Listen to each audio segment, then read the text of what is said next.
Hello friends, यदि आप कृष्ण के सच्चे भक्त हैं तो इस कहानी को पूरा ज़रूर सुनिएगा। ये आज की कहानी भगवान कृष्ण की प्रिय भक्त कर्माबाई की है। कर्माबाई बचपन से ही अपने पिता जीवन राम को कृष्ण भगवान की पूजा करते हुए देखती थी। वह कभी भी कृष्ण भगवान को भोग लगाए बिना भोजन ग्रहण नहीं करते थे। जब कर्माबाई 13 साल की थी तब एक दिन जीवन राम को तीर्थ पुष्कर स्नान के लिए जाने की इच्छा हुई। साथ में उनकी पत्नी ने भी पुष्कर स्नान की इच्छा प्रकट की। जीवन राम अपनी बेटी को भी ले जाना चाहते थे, लेकिन दुविधा यह थी कि अगर वह सब घर से बाहर गए तो भगवान कृष्ण को भोग कौन लगाएगा। तब जीवन राम ने इस नित्य कर्म की जिम्मेदारी कर्माबाई को सौंपी और कहा कि देखो बेटी कर्मा, सुबह भगवान को भोग लगाने के पश्चात ही तुम भोजन ग्रहण करना। कर्मा ने भी अपने पिता की हाँ में हामी भर दी।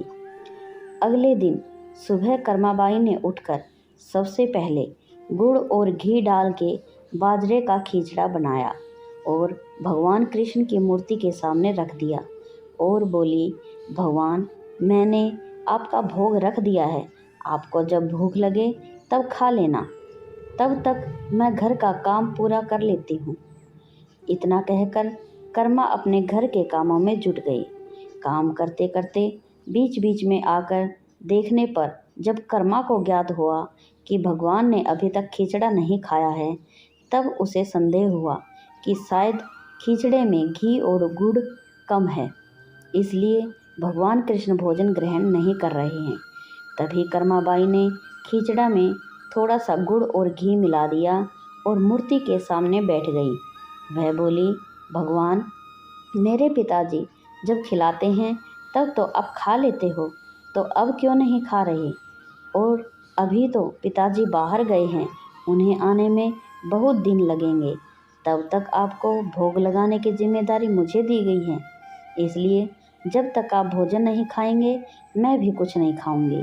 इस तरह जिद पर अड़ी नन्ही कर्मा की प्यारी बातों से कृष्ण भगवान का सिंहासन डोल गया और फिर मूर्ति में से आवाज़ आई, बेटी कर्मा, तुमने पर्दा तो किया ही नहीं, तो मैं भोजन कैसे ग्रहण करूं?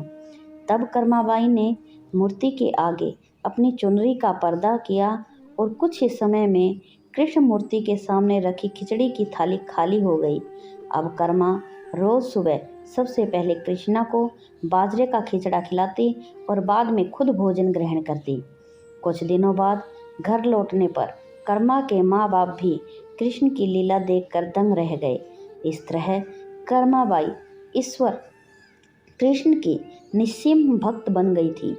अपने जीवन के अंतिम दिनों में कर्माबाई भगवान जगन्नाथ की नगरी जगन्नाथपुरी में एक कुटिया बनाकर रहने लगी थी।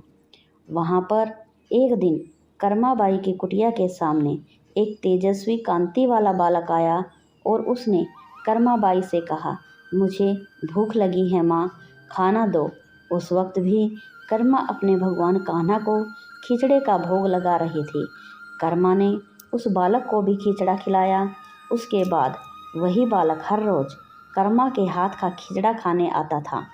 यह सिलसिला कई वर्षों तक चलता रहा। वह बालक कोई और नहीं, स्वयं जगन्नाथ भगवान थे, क्योंकि जिस दिन कर्माबाई का देहांत हुआ उस दिन जगन्नाथ भगवान की मूर्ति की आंखों से आंसू बह रहे थे और उसी रात मंदिर के पुजारी के सौपन में जगन्नाथ भगवान आए और अपने दुखी होने का कारण बताया कि उनकी परम प्रिय भक्त कर्माबाई गोलोक सिधार गई हैं। मैं रोज सुबह उसके हाथ की खिचड़ी खाता था, अब मुझे खिचड़ी कौन खिलाएगा?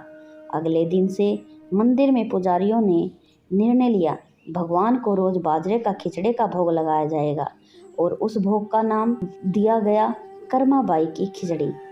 तो दोस्तों, आज की कहानी आपको कैसी लगी ये कमेंट करके ज़रूर बताइएगा।